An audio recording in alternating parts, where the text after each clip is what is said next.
ফেসবুকে, পেপারে, টেলিভিশনে যে সমস্ত কথাগুলো বলা হচ্ছে এতে তারা প্যানিক হচ্ছে, তার সঙ্গে বিদ্যুৎ বিভ্রাট। দেশ জুড়ে শেষ হলো 2026 সালের এসএসসি ও সমমান পরীক্ষার প্রথম দিনের কার্যক্রম। সকাল 10টা থেকে শুরু হওয়া এই পরীক্ষায় অংশ নেয় লাখো শিক্ষার্থী। এতে সারা দেশে 30,666টি স্কুল, মাদ্রাসা ও কারিগরি শিক্ষা প্রতিষ্ঠানের 18.5 লাখেরও বেশি পরীক্ষার্থী অংশ নেয়।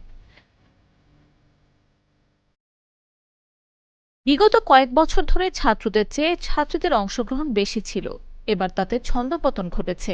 এবার ছাত্রীদের চেয়ে বেশি সংখ্যক ছাত্র পরীক্ষায় অংশ নিচ্ছে। শিক্ষা মন্ত্রণালয় ও আন্তঃশিক্ষা বোর্ড সমন্বয় কমিটির দেয়া তথ্য বিশ্লেষণ করে এমনটি দেখা গেছে। পরীক্ষা চলাকালে কেন্দ্রের বাইরে অপেক্ষা করতে দেখা গেছে অভিভাবকদের। এবারের পরীক্ষাকে ঘিরে শিক্ষামন্ত্রীর বিভিন্ন উদ্যোগে আশাবাদী তারা। তাদের ভাষ্য, বর্তমান শিক্ষামন্ত্রী শিক্ষা বান্ধব ভূমিকা রাখছেন। শিক্ষা বান্ধব একজন মানুষ, সচেতন, বা বাচ্চাদের ওয়ার্ডটা বুঝতে পারবে এনার সম্পর্কে আগেও কিছু দেখছি, তো আশা করি যে উনি অনত এতটা সময় পায় নাই, সামনে আরো ভালো করবে আশা, সেই আশা। তবে কেন্দ্রে আসতে নানা ভোগান্তির অভিযোগ করেছেন অভিভাবকেরা। বিশেষ করে বিদ্যুৎ সংকটের কারণে পরীক্ষার্থীদের প্রস্তুতিতে বিঘ্ন ঘটেছে বলেও জানান তারা। আমরা সকাল 8টা বাজে বের হয়ে আমরা কিন্তু আসলে যানজটের ভিতর দিয়ে আসতে পারি না। আমি 3 কিলোমিটার বাচ্চাকে নিয়ে হেঁটে আসছি গরমের ভিতর দিয়ে। এটা চরম একটা ভোগান্তি। আমি প্রশাসনের দৃষ্টি আকর্ষণ করতে চাই। কারেন্ট ছিল না, গতকালকেও ছিল না, তার আগের দিনও ছিল না।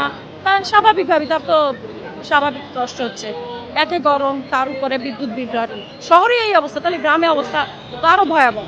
এদিকে অতিরিক্ত গরম এবং দীর্ঘ যানজটে ভোগান্তির কথাও উঠে আসে অভিভাবকদের বক্তব্যে। অনেকের জন্য সময় মতো কেন্দ্রে পৌঁছানো ছিল বড় চ্যালেঞ্জ।